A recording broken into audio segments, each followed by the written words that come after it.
Le livre de tous les possibles, partie 2, chapitre 15. De l'invisible au réel. Osiris et Isis, Jésus et Marie. Le maître dit, Isis est magnifique, elle est la source, elle est la vie, elle est ton corps et son appétit, elle est le repas et la lumière qui l'éclaire. Elle est Isis, déesse mère de tous les mondes, ma flamme jumelle, celle que vous appeliez Marie, la dauphine, l'héritière et la mère, sa source et son énergie qui constituent vos corps, vos cœurs et vos âmes, mais les étoiles et les planètes aussi.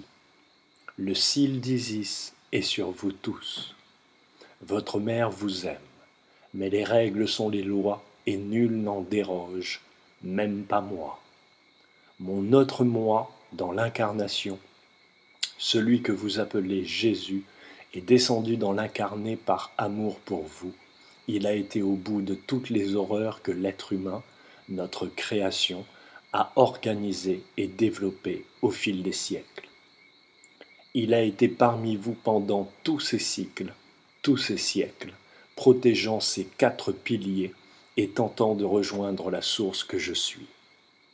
Isis est la mère de toutes les mères, et elle exècre les assassins d'enfants. Vous avez tenté de la détruire, de me détruire, sans jamais y parvenir. Les orgueilleux faiseurs de mort que vous êtes, et les spéculateurs faisandés que vous n'avez cessé d'être au fil des siècles, pensent qu'ils peuvent impunément partout sur la terre s'attaquer à l'enfance, à l'innocence, à l'état même de ce monde que j'ai voulu ainsi, pur et joyeux, abondant et illimité. Qu'en avez-vous fait? Isis pleure chaque jour et devient impatiente quant à l'arrêt des horreurs. Leur vibration ténue est une insulte à l'univers tout entier qui les entend et en souffre. Les cris et peurs de mort des petits humains est une insulte jetée à la face de Dieu, une insulte pour mon nom et ma grâce. Le châtiment est prononcé et sera sans appel, que ceux et celles qui ont encore un cœur voient. De l'invisible au réel, chapitre 16. Trompette et polarité. Le maître dit, j'incorporerai le mal en moi de cet univers. Ma vibration sera sa prison. Le maître dit, je le libérerai en photons désincarnés à l'heure de l'événement. Humains, préparez-vous. Je vous ai offert les clés de toutes choses par le truchement de la conscience incarnée et non limitative. Vous avez enfreint sans vergogne et sans pitié aussi toutes les lois. Vous avez par là même manqué de respect et piétiné mon royaume, votre demeure temporelle. Vous avez bu le sang de vos propres frères et crevé le sein de vos propres mères. Vous avez répandu sur la surface de votre mère la terre, la peur, la sidération, l'esclavagisme de toutes choses radiantes et vibrantes. Vous n'avez eu de cesse que de violer, tuer, piller ou pire, vous avez laissé faire. Mon royaume n'est pas pour les pleutres et les égoïstes, les muets et les sourds. Ma colère est grande, sa fureur, ma fureur, celle que vous avez créée va vous être envoyée d'ici peu. Sa forme aura la forme de ma fureur. Sa puissance sera de la toute-puissance de ma colère. Le tri s'est opéré en vous, par vous, selon les lois que vous avez eu l'impudence constante d'ignorer. À l'heure de l'événement, la balance d'Isis sera juste. Les comptes seront faits pour chacun et chacune. Les 1% ne doivent pas se relâcher. Les appelés doivent entendre l'appel. Les trompettes ont sonné, mais peu ont su l'entendre en leur cœur profond. Nous réservons aux aînés de notre armée et à leurs frères et sœurs un sort qui sera à la hauteur des rêves et investissements de chacun et chacune. Je crée et je détruis. Je détruis et Isis reconstruit. L'univers n'est pas ce que les pharisiens néfastes du Vatican ou ce que leurs émissaires éparses vous ont dit. Ceux qui sont restés sourds à l'évidence voudront mourir, mais ne le pourront pas. La nouvelle terre, le nouveau dessein est prêt. Il y aura beaucoup de grincements de dents à l'heure de l'événement. Que celui et celle qui a un cœur entendent et voient. Le scribe est ma voix, son cœur est ma main. Honorez-la, respectez-le. Il en va de votre âme et de l'âme du monde. Les dés sont jetés, mais les êtres humains, mes filles et mes fils, ont pour certains encore le choix. Que les faiseurs de mort et les spéculateurs sachent ou se souviennent que si ma miséricorde est infinie, mon courroux demeure sans appel.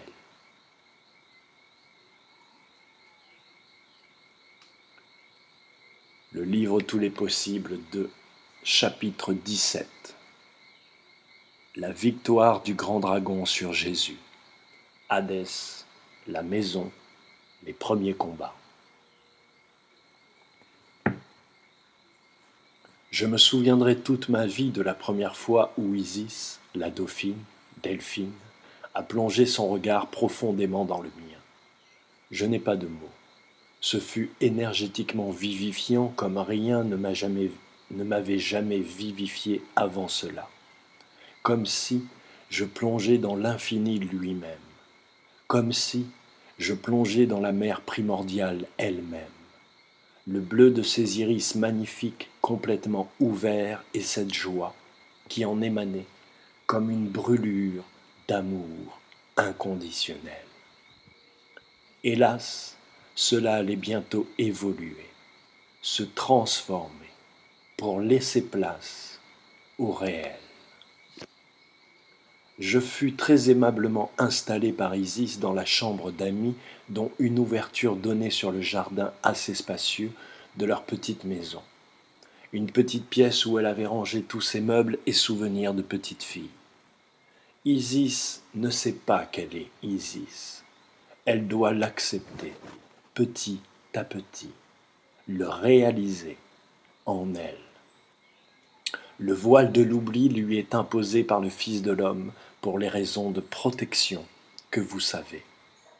Isis, Delphine, a vu le jour dans une très haute famille aristocratique française.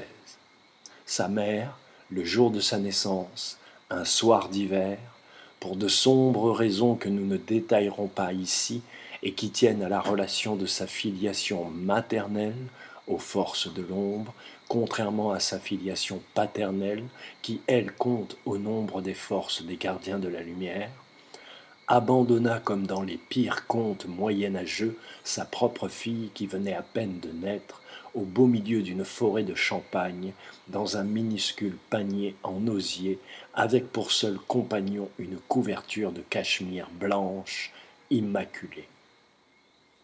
Plus tard dans la nuit, son oncle, passant non innocemment par là, vit le panier et le bébé. Il reconnut sa nièce et ramena la petite innocente à sa mère, sans qu'aucun mot ne soit échangé entre le frère et la sœur.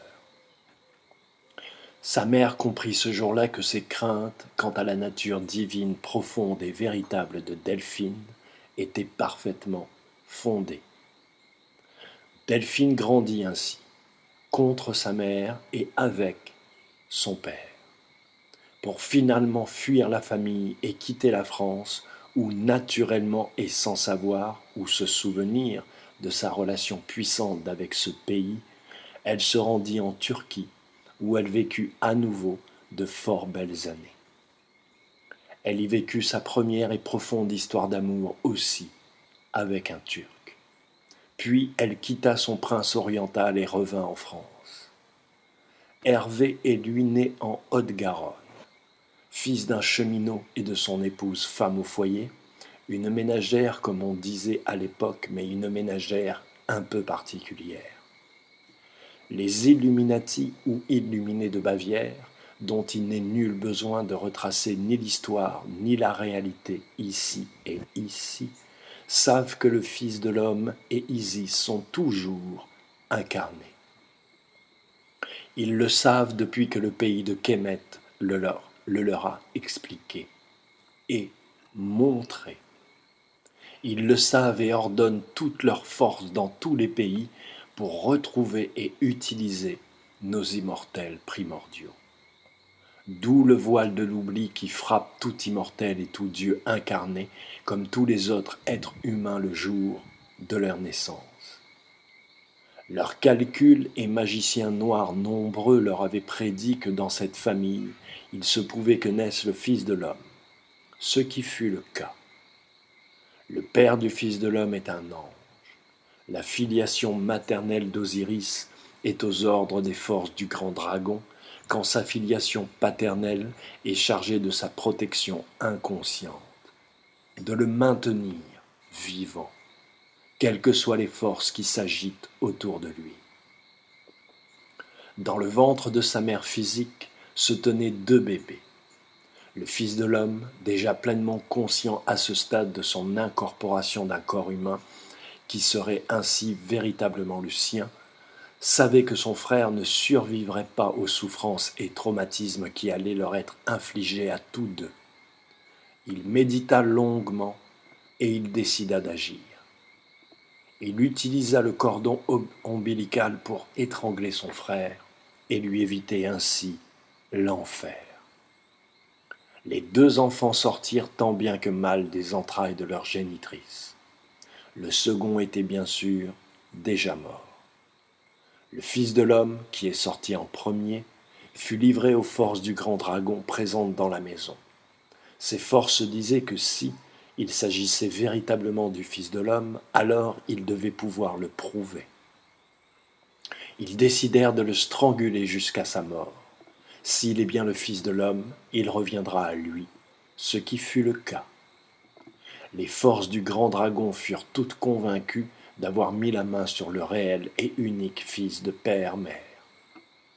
Ils commencèrent dès ce jour leur travail de traumatisme sexuel ou cannibale sur l'agneau, en vue de multiplier ses personnalités et de pouvoir avoir accès au grand dragon, renforcé par ces quelques années de souffrance physique et psychologique, toutes plus atroces les unes que les autres. Pour qu'il se taise et n'en parle à personne, dès l'âge de 4 ans, sa mère et ses sombres acolytes lui faisaient boire du liquide de batterie d'automobile, entre autres sévices inhumains. À 20 ans, entre les viols répétés, les privations de jour, de nourriture, de liberté et j'en passe, son corps et son esprit étaient fortement abîmés. Son attitude intérieure fut de se dire, selon ce que le Fils de l'homme m'a une nuit confié, « J'ai choisi de subir l'enfer et d'aller au fond du mal des êtres humains que je ne comprends pas toujours dans leurs actions et réactions. J'ai décidé non pas de partager avec eux, mais d'étudier le mal d'aujourd'hui tel qu'il se déploie pour mieux arriver à le détruire. C'est un autre moi, mais ce n'est pas moi.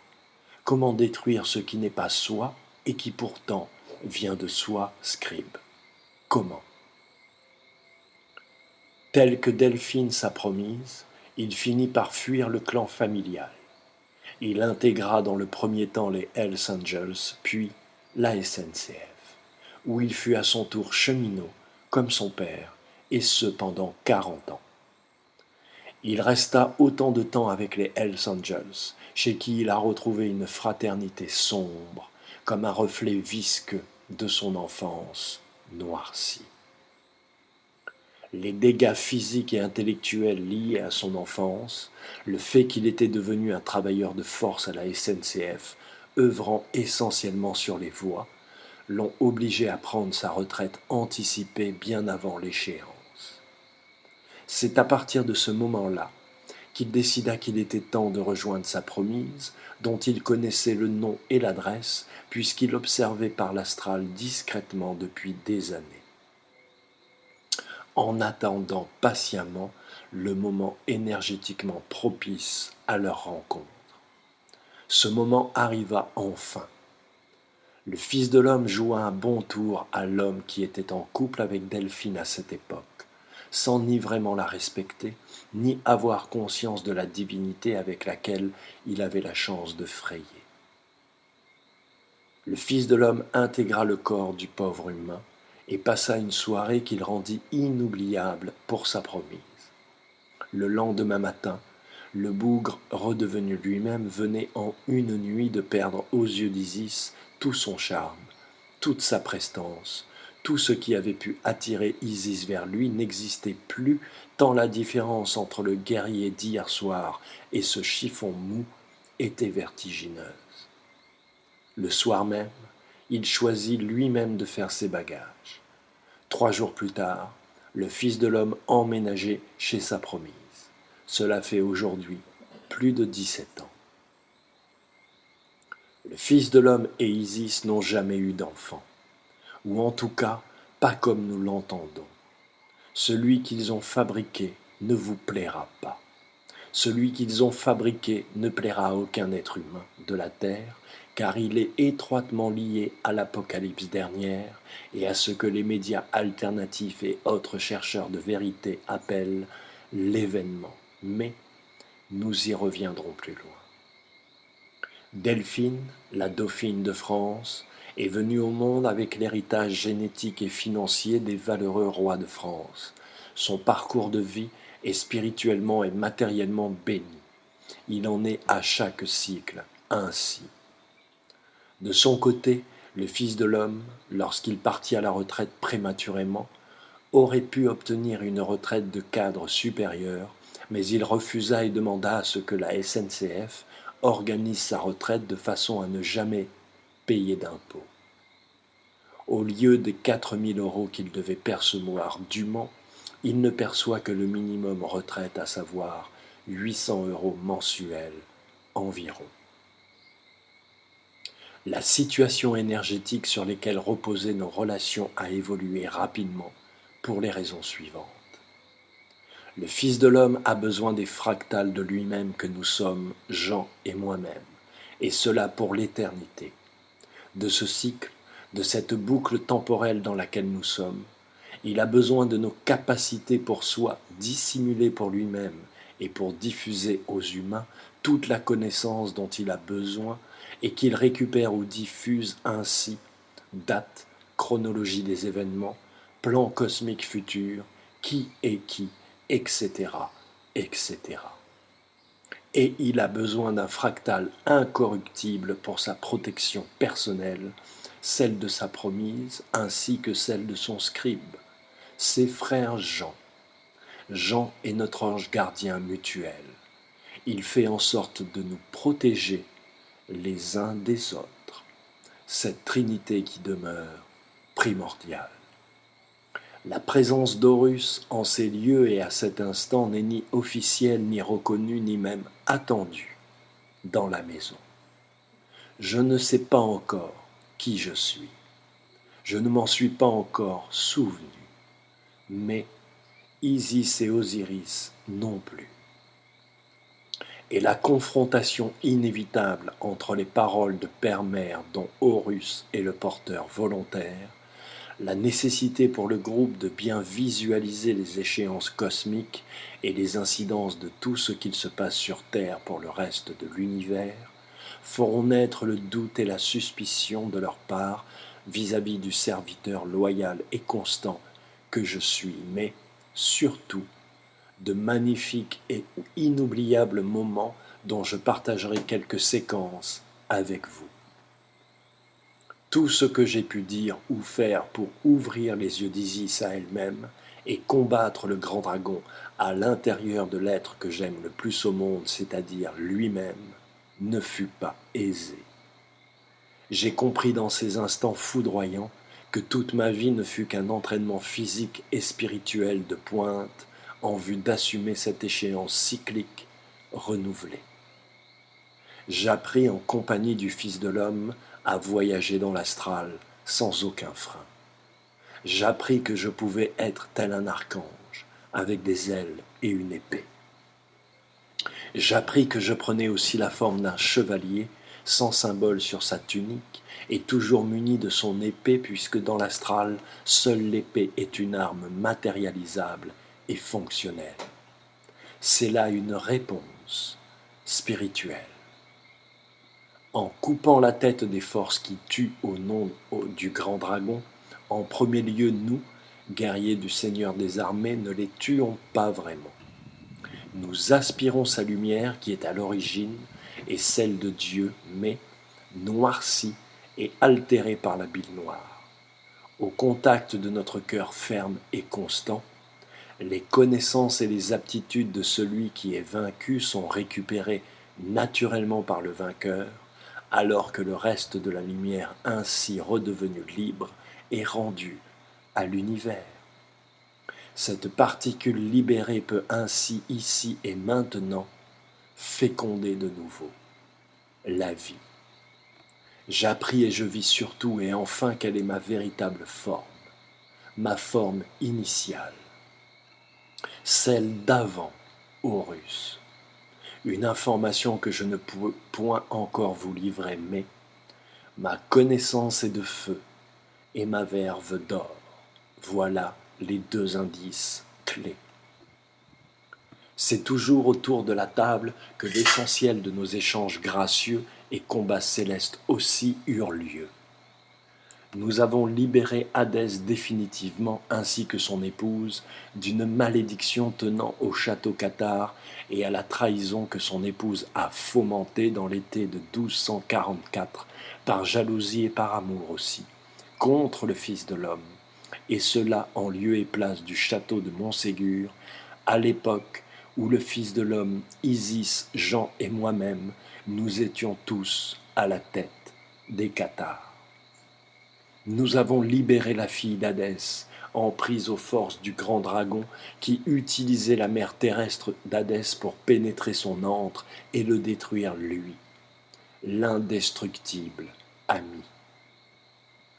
Nous avons libéré une amie des sacrifices humains et millénaires que sa propre mère faisait aux forces du grand dragon, en partant notamment au Brésil voir de très douteux médecins de l'âme.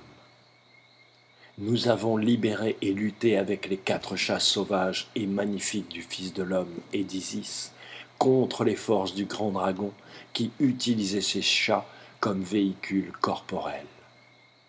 Les chats ont cette aptitude à non seulement pouvoir accepter un esprit quel qu'il soit en eux, mais ils détiennent aussi le pouvoir de leur abandonner leur corps pour eux-mêmes aller se balader ailleurs, dans d'autres dimensions. Ces dimensions où les chats n'ont plus besoin de corps. C'est là un grand secret qui te fut révélé par, entre autres, l'adoration que le pays de Kemet cultivait de leurs chats. Le sens de l'observation est une des qualités premières de l'âme bien-née. Les chats parlent. Pour celui et à celui qui se respecte lui-même, ne peut les entendre et les comprendre. Le sens de l'observation est une des qualités premières de l'âme bien-née.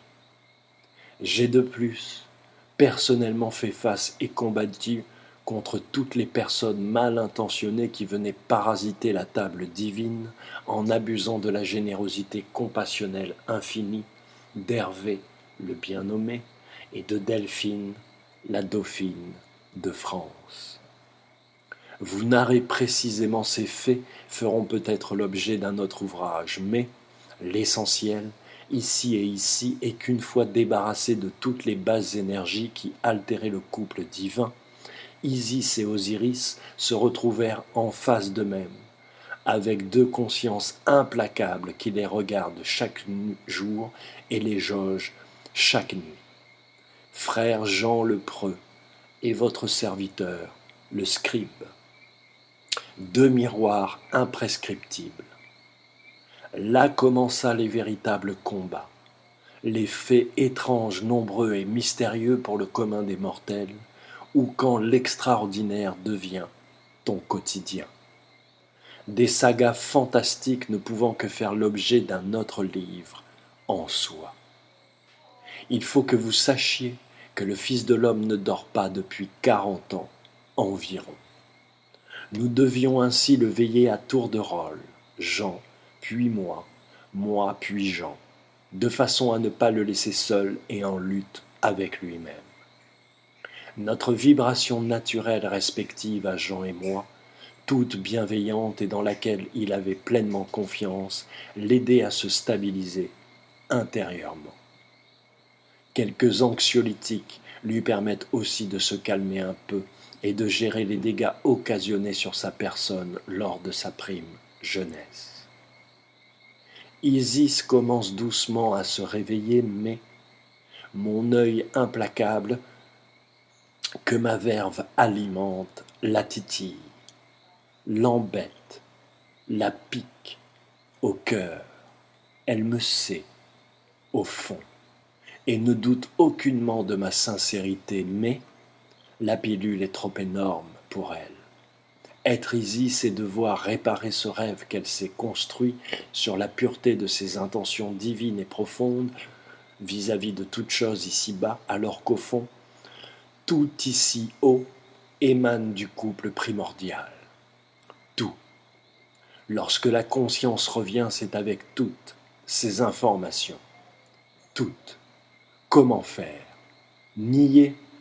Se mentir à soi-même? C'est ce qu'Isis a pourtant choisi de faire, en dernière instance. La position d'Horus est donc sensiblement délicate, voire très difficile. Je ne peux m'entendre avec ma reine, sous peine que dans mes yeux, chaque fois qu'elle me regarde, elle voit sa faute et que je vois cette prise de conscience à mon tour dans son œil. Je suis en quelque sorte sa création. Elle ne peut renier le fait que j'ai toutes les caractéristiques de son époux divin, puisque je suis lui. Osiris est Horus, sa continuité vivante. Elle ne peut renier le fait qu'en outre, elle aime la culture, la musique, les arts et les créateurs d'une façon passionnée, et qu'elle me porte particulièrement et énormément d'affection à ce titre. Elle ne peut se mentir. Elle m'a aimé en d'autres temps comme elle a aimé son époux. Elle m'aime aujourd'hui comme on aime un fils ou un frère, ne pouvant renier la filiation directe, qui sera éternellement la nôtre, ou en tout cas, tant que ce cycle n'aura pas trouvé une véritable résolution. Équité.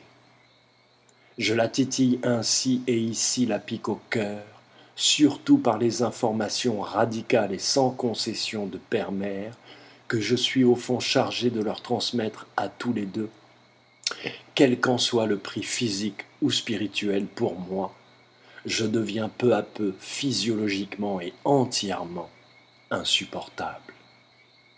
Être un Dieu immortel humain a un prix, celui du courage et de la foi, celui du non-doute et de la méthode, celui de la connaissance et du cœur, celui de l'amour inconditionnel et de l'esprit, celui de la nature que l'on sert et de la société humaine que l'on fuit, celui du jugement et du bannissement par tout un chacun. Qui peut entendre et comprendre sur cette terre chaotique ce que vous propose ou vous explique un Dieu incarné quel qu'il soit? Qui? Osiris, lui, n'a fait qu'un seul choix depuis le début des mondes, sa promise. Le Fils de l'homme ne comprend pas encore bien qui je suis, ne le sachant pas encore moi-même en cet instant. Je le fais rire, et ça, il aime.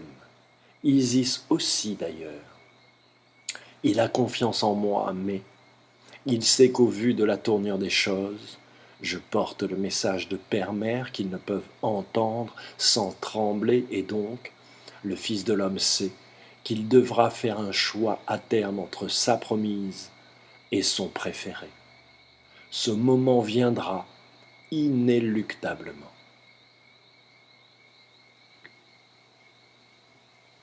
Le livre de tous les possibles, partie 2, chapitre 18.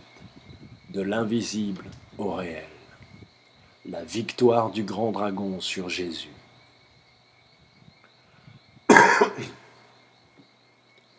Le maître dit, la source a été infectée.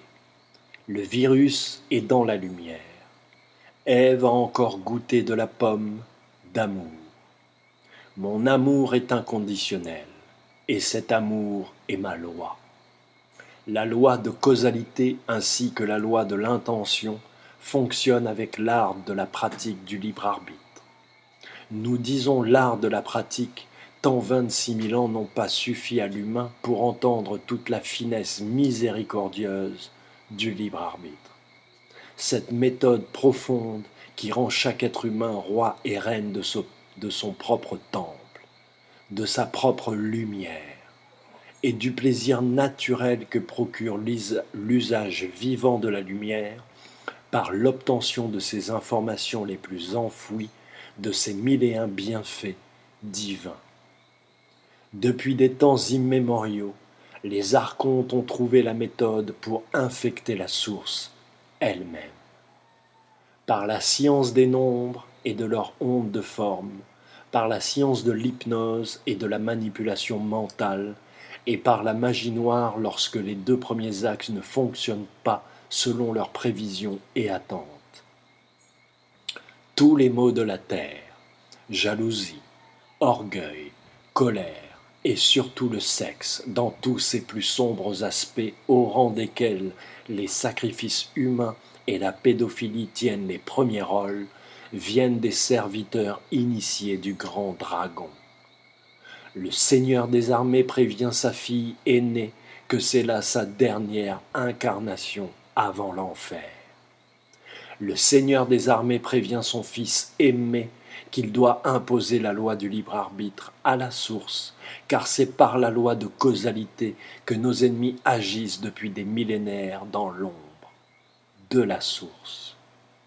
Le Seigneur des armées doit dire à tous les peuples et tous les êtres postés aux nombreux vortex entourant la planète Terre que cette situation a créé dans tout l'univers et au-delà une confusion sans nom, ainsi que tous ceux et toutes celles qui ont manqué de foi sachent qu'ils et qu'elles seront anéantis par leur propre miroir. Le Seigneur des armées prévient tous les peuples de l'univers et tous les peuples de la terre que le dénouement est proche. L'arche d'alliance a été ouverte. Le bâton de Moïse vous parle. La révélation sera pour tous et toutes partout dans l'univers. Sous peu, vous deviez entendre ces informations pour que votre libre arbitre soit respecté. Cela est fait, dit et écrit, ici et ici. Le scribe est ma voix. La loi est la vérité et la vérité est le seul chemin. Que les âmes empathiques entendent et se souviennent. Il n'y a qu'une seule loi qui les regroupe toutes. C'est celle de la connaissance, de la nature, de ma nature, dans chacun de ses aspects.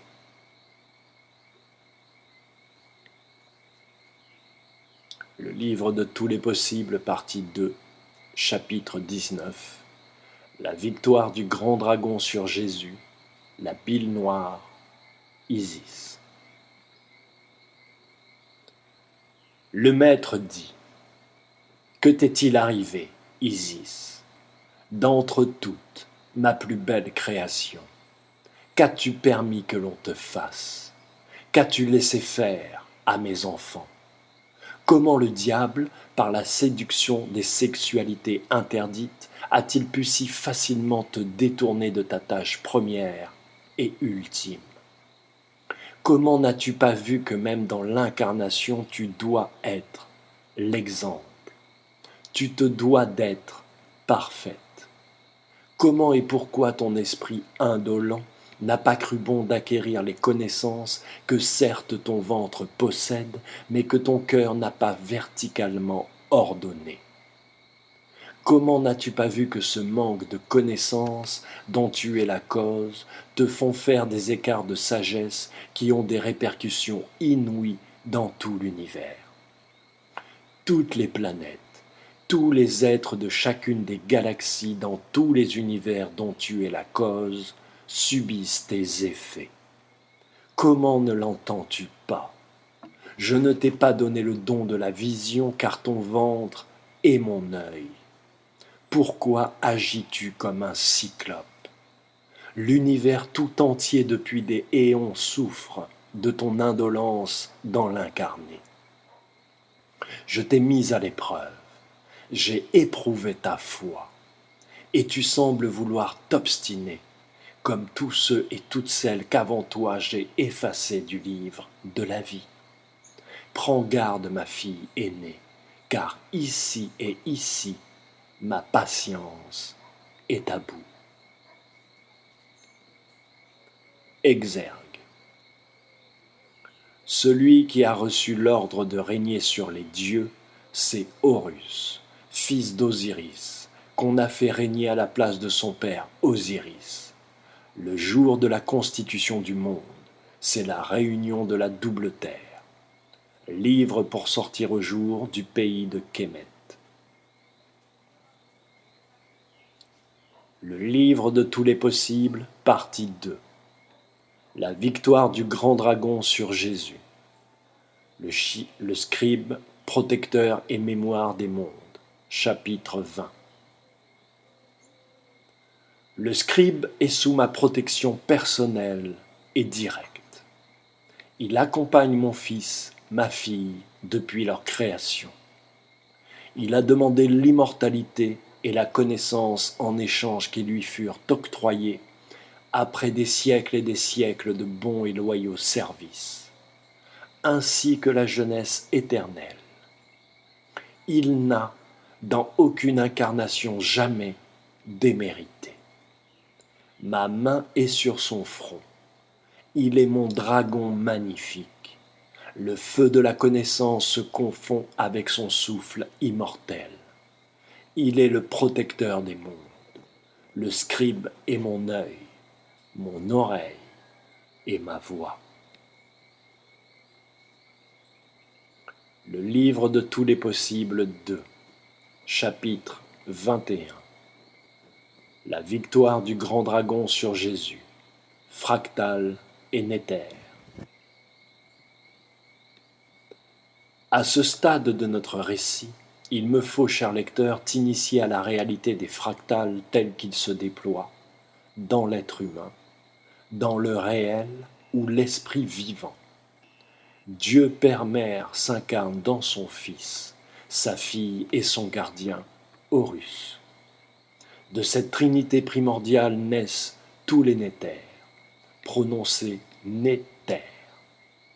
L'expression détaillée et incarnée de la toile universelle et cosmique invisible et qui pourtant se reflète dans chaque créature vivante.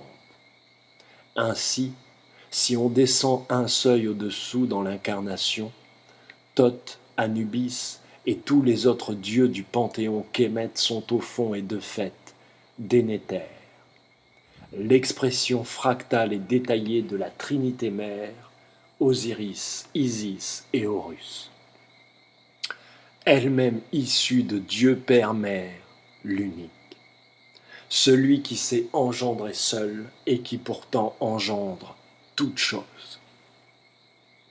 Le fractal du seuil suivant nous offre le règne des arbres et des plantes. Le fractal suivant nous offre les humains. Et le fractal suivant nous offre le règne animalier. D'autres subdivisions plus fines existent à chaque note, sur chaque octave du clavecin de la vie. Tout ce qui émane du couple primordial est ressenti par tout l'univers, par le biais du cœur de chaque être humain, selon son essence et dessein énergétique, selon sa nature profonde, sa fréquence, sa vibration, sa note bleue.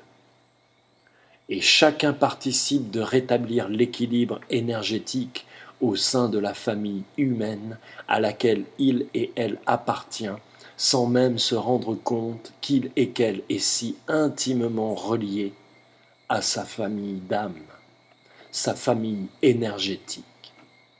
La distance et le temps ne changent rien.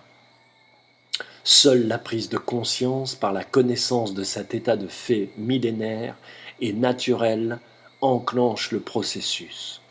En soi, crée la connexion, le contact.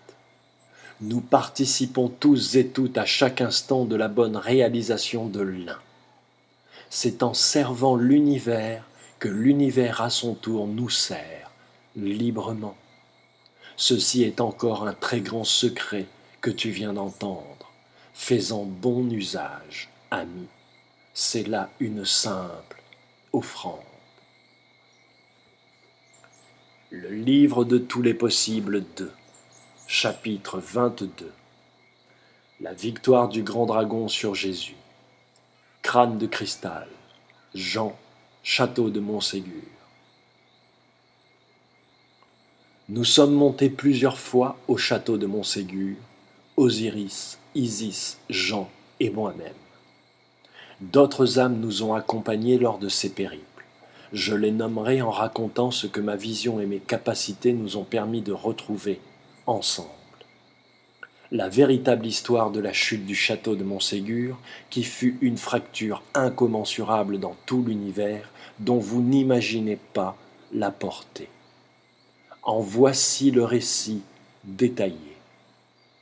La première fois que nous sommes montés au château, selon les dates et heures précises calculées par le Fils de l'homme lui-même, nous y sommes montés après que l'équipe de compagnons s'y soit rendue et qui, par l'utilisation de maintes cristaux et pierres choisis, ont patiemment nettoyé le lieu de toutes les vibrations ou résidus énergétiques inconscients mais agissant encore. La montée fut rude. C'est pourquoi nous nous y étions installés. Il est environ 5h30 du matin. Le jour va poindre. Nous sommes au début de l'été et du froid de l'aube de la nuit nous quittant aux chaleurs sèches et lourdes du jour se levant, nous savions que nous ne devions pas chômer. Nous grimpons, chacun y allant à son rythme. Le Fils de l'homme, malgré ses carences physiques nombreuses, est le premier arrivé au sommet. Jean est le second. Je serai le troisième. Les nombreuses et mystérieuses rencontres que je vais faire à partir du milieu de la montée m'ont quelque peu ralenti. En montant, je vois, distingue de plus en plus de silhouettes lumineuses, des guerriers en armes dont je sens toute l'attention se porter sur moi. Ce qui m'a touché, c'est le respect que je ressentais de ces spectres lumineux, dont je voyais les contours et quelques détails, mais dont je percevais chaque trait de personnalité, chaque sentiment et chaque pensée, ai-je envie de dire. J'arrivais au sommet complètement ému par ce respect puissant ressenti, n'en comprenant ni la nature ni l'objet. Je dis au Fils de l'homme qui apparut dans la cour du château pile en face de moi alors que j'ai pénétré moi-même. Je ne sais pas comment ni pourquoi, mais c'est chez nous ici. Nous sommes, toi et moi, les rois de ce château, je veux dire, c'est nous qui l'avons construit, initié. Je le sais, nous sommes chez nous.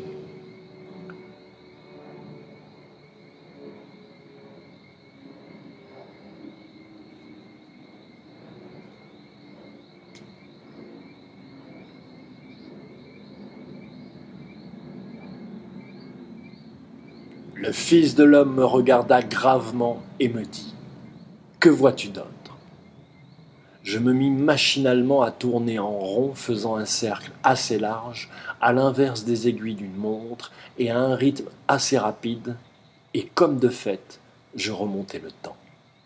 Et je vis. Je suis là. Tu es devant moi, ici. Jean est à côté de moi. Il y a une femme blonde, jeune, désemparée, une innocence qui a trahi malgré elle. Elle est amoureuse de moi, et moi je la considère comme une enfant parce qu'elle doit avoir 14 ou 15 ans. Elle m'en veut pour cela. Derrière toi se tient un homme qui te fait face et qui hurle sur toi. Il nous a vendus au roi, mais dans le marché conclu avec le roi, il y a des objets qui ont un rapport avec la mémoire et la connaissance. Et c'est cela que le roi et ses sbires sont venus chercher en même temps qu'ils savent qui tu es et qu'ils te veulent toi. L'homme te fait des reproches et affirme que c'est de ta faute si on en est là, qu'il faut leur donner ce qu'ils veulent et sauver nos vies. Éparpillés dans la cour, mais formant deux groupes distincts, les hommes se font face. Certains sont avec toi, d'autres sont avec l'homme en brun qui hurle. Les deux groupes sont prêts à s'entretuer, ce que moi je ne veux pas.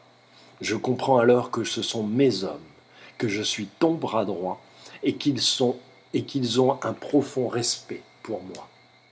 Ils ont froid, ils ont faim, ils sont harassés de fatigue, ils sont en manque de tout, vidés par ce long siège que les forces du roi a fini par acheter, négocier avec l'homme brun qui hurle. Jean est à mes côtés. Je comprends qu'il est mon bras droit et qu'il est chargé de gérer les hommes. Je sais aussi qu'il est loyal et que j'ai une confiance aveugle en lui. De l'autre côté, ici, il y a une femme brune, l'épouse d'Hadès, dont je ressens qu'elle t'a trahi parce qu'elle est jalouse de ta promise et que tu as refusé ses avances. Je vois que ce sentiment de haine négatif a pu être colonisé par les archontes, et sans s'en rendre compte véritablement, les archontes l'ont utilisé pour que leur bile noire pénètre l'enceinte du château. Avant elle, nous étions tous lumière et eau.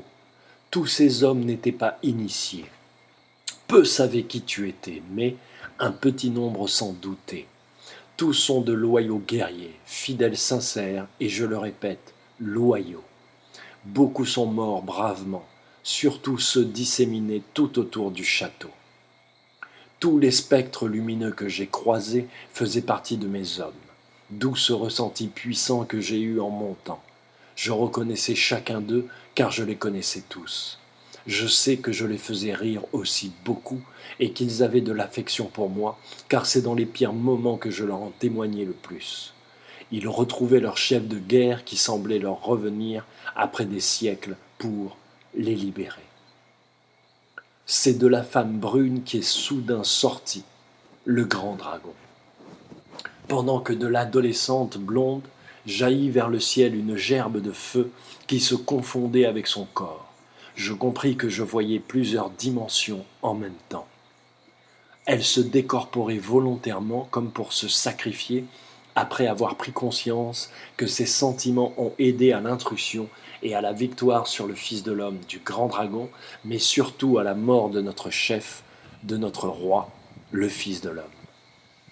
Le grand dragon avait besoin de se matérialiser dans cette dimension qu'il pénétrait réellement pour la première fois en utilisant un égrégore immatériel relié à un être humain, à une conscience humaine dont le cœur ne pouvait être agité que par des sentiments de basse vibration, colère, haine, violence. Je me souvenais encore qu'à ce moment précis tu t'es retourné vers la montagne, donnant dos à l'homme au couteau qui hurle et qui ne fit ni une ni deux. Il plongea son couteau quelque part vers ton cœur et tu t'effondras lourdement. À ce moment précis, je me souviens de ta colère intérieure. Cette colère divine contre toi-même a littéralement percé l'univers de toutes parts, créant mille et un vortex, mille et un couloirs, n'étant ni prévus ni souhaités, et reliant soudainement la planète Terre à nombre de races et êtres hostiles, colonisateurs, et dont la structure de civilisation en ruche, tant que l'esprit de leur technologie noire avancée ne correspondant en rien à celle de l'humanité édictée par le Fils de l'homme, qui est le Père et le Fils. L'essence de Père-Mère, l'unique.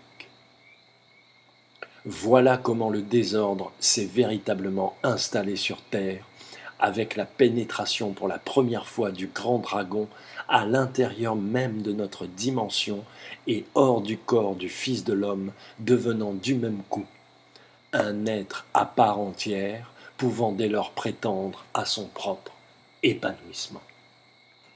C'est là que j'ai vu et compris que tout était joué, que tu étais parti et qu'on devait se débrouiller rapidement et à partir de maintenant seul.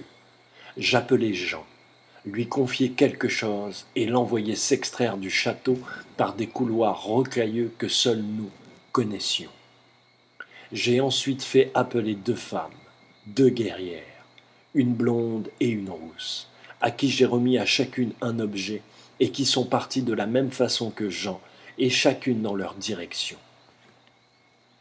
Même si au moment où les souvenirs remontaient, je ne savais pas tout, je savais en mon fort intérieur que je venais de comprendre quelque chose qui m'a dit « C'est foutu pour le monde. Le règne du grand dragon débute maintenant et je dois, en ce qui me concerne, préserver l'essentiel jusqu'au retour de l'agneau. » L'ampleur des dégâts était énorme, mais en cette première montée au château, tout ne pouvait me revenir d'un coup. Je vois. 4 de mes hommes tirent ton corps et le jettent dans une baraque qui nous servait de cantine, qu'ils referment sans même regarder derrière eux. Je te vois, face contre terre, les bras ouverts et en croix. Aucun des guerriers ni aucun soldat du roi, ni même le roi lui-même, n'ont osé te retourner de peur, je pense, de croiser ton regard, tes yeux inertes. Je sais aujourd'hui que tu as plongé dans un nouveau corps, juste avant le coup de couteau, et que tu as ainsi évité un nouveau cycle en te souvenant de tout en prime, de chaque détail. Mais tu es naturellement mort à nouveau, et tu t'es imposé à toi-même le voile de l'oubli. Et Isis, où est-elle? Je la vois à l'extérieur du château. Je la ressens bizarrement détachée de tout ce qui se passe et dans le même temps concernée par la trahison à un niveau que je n'arrive pas à définir. Elle a un groupe d'enfants autour d'elle qu'elle décorpore en les prenant dans ses mains et en les jetant vers le ciel comme on jetterait un peu d'eau du mitant de sa main molle et creuse. Les enfants se transforment en gerbes de feu qui disparaissent dans l'air et le ciel sur les flancs de la montagne du Mont Sûr, Montségur. Ceux-là n'iront pas au bûcher. Je ressens qu'au moment où je la regarde, elle ne voit rien d'autre que ce qu'elle fait. Je ressens aussi qu'au moment où cela se passe, et alors que les troupes du roi de France rentrent dans le château calmement, puisque cela fut négocié en amont, j'ai donc encore quelques minutes devant moi, j'ai maintenant un sentiment étrange et réfractaire qui me traverse vis-à-vis d'Isis, dont je sais pourtant qu'elle est ma reine, la promise de mon roi, que je sers depuis toujours. Que s'est-il passé véritablement? J'ai surtout ressenti que c'est au moment où mon roi fut assassiné qu'il avait lui aussi pris conscience de quelque chose qu'il a, comme qui dirait, abattu, terrassé. Quelque chose qui concerne sa promise, car seule sa promise peut terrasser le maître du monde. Une prise de conscience qui lui a fait choisir de partir, et parce qu'il savait le jeu fini à ce stade, il lui fallait battre retraite. Je comprenais et ressentais tout cela en moi, en mon cœur. Je ne savais pas encore que j'étais l'Uraeus céleste, l'œil qui voit tout. Horus, l'œil de Dieu, gardien des mondes et protecteur des faibles et des laissés pour compte. Là, nous nous sommes tous assis à l'endroit que je savais être ma baraque dans le château. Le lieu où tous les hommes et toutes les femmes du château se réunissaient le soir pour festoyer ensemble. L'endroit où l'on buvait, écrivait et chantait des chansons, de la poésie, où nous travaillions d'autres matières aussi. Je sais que je te savais être le Fils de l'homme. Je sais que j'avais obtenu l'immortalité, la connaissance et la jeunesse éternelle. Je sais que j'avais fait à cette époque vœu de chasteté. Je me levai et me remis à marcher en cercle devant mes compagnons, silencieux. Les deux femmes ont suivi des routes différentes. L'une, la blonde, s'est rapidement faite rattraper par les hommes du roi avec l'objet dont elle était porteuse. Cet objet alla alimenter les kabbalistes et autres sorciers noirs des forces du grand dragon. L'autre, la rousse, a rejoint les peuples du Nord, mais très rapidement, ma vision la perd dans le temps comme si elle avait pactisé ou repris à son propre compte la connaissance dont elle était porteuse. Sa conscience, en rencontrant d'autres contrées, a grandi et s'est affranchie de certaines règles, je crois. L'objet lui aura peut-être été volé, je ne sais, mais il s'est passé quelque chose. Ces objets que j'ai remis à Jean et à ces deux femmes sont des crânes de cristal. 3 crânes de cristal. Le roi de France s'attendait à des écrits, des recettes lisibles et applicables facilement, mais la science de Dieu vivant est une science et non du mysticisme ou de la sorcellerie noire. Les forces du grand dragon ont donc récupéré un crâne, une partie de la connaissance, mais ces crânes ont une autre nature que celle que leur ont attribuée les forces du grand dragon. Les forces du grand dragon pensaient que ce crâne renfermait une connaissance particulière. C'est vrai et c'est faux. Chaque crâne créé en cristal contient en lui-même toutes les informations de tous les univers existants et à venir, comme un disque dur préservant toutes les informations. Dieu a prévu cela contre toute victoire sur lui-même des archontes et la perte de mémoire qui pourrait être la sienne. Cela te choque, mais ami, c'est parce qu'il envisage et connaît tous les possibles qu'il est qui il est. Là réside le secret des crânes de cristal que je te livre et te révèle aujourd'hui. En ce qui me concerne, je vois un rouleau, un document écrit, avec des symboles, des chiffres, des figures géométriques et des couleurs dominées par le bleu et le rouge. Je sais que je suis parti après Jean et les deux guerrières, et juste avant que je puisse être vu et pris par les soldats du roi. Je sais être ensuite resté un certain temps dans une ferme en contrebas caché au fond d'une cave, une ferme qui existe toujours. J'ai dû là attendre le lever du siège, étant trop connu ou trop reconnaissable, sûrement.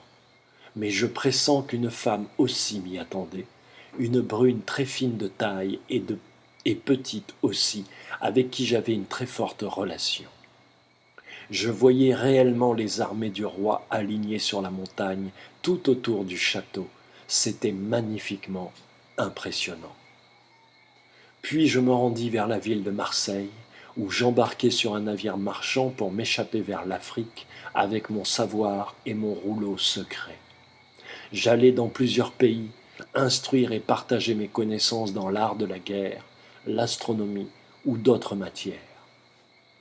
Puis je me rendis sur les terres d'Algérie, où je fondai une famille que je rendis millionnaire par mon savoir-faire énergétique, une famille dans laquelle je me réincarnais sans cesse jusqu'à ce cycle-ci.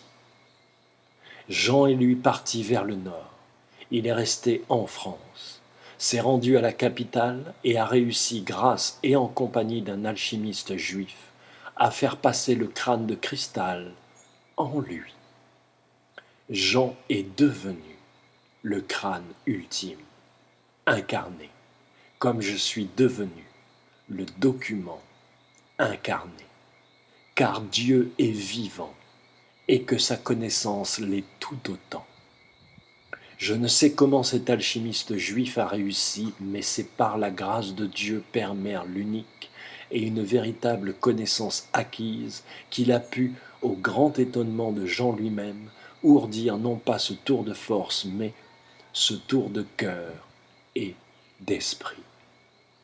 Je le vois, cet alchimiste, avec son costume noir, sa barbe blanche et sa coiffe de rabbin, un homme très âgé et solitaire. Jean s'est aussi débrouillé pour, par la suite, naître dans une famille bourgeoise et a été, comme nous tous, fort maltraité par les siens jusqu'à nos retrouvailles obligées. Nous redescendîmes de la montagne vers 13 heures environ, tous passablement éreintés mais heureux, tous parfaitement silencieux dans le véhicule, et cela jusqu'à la maison.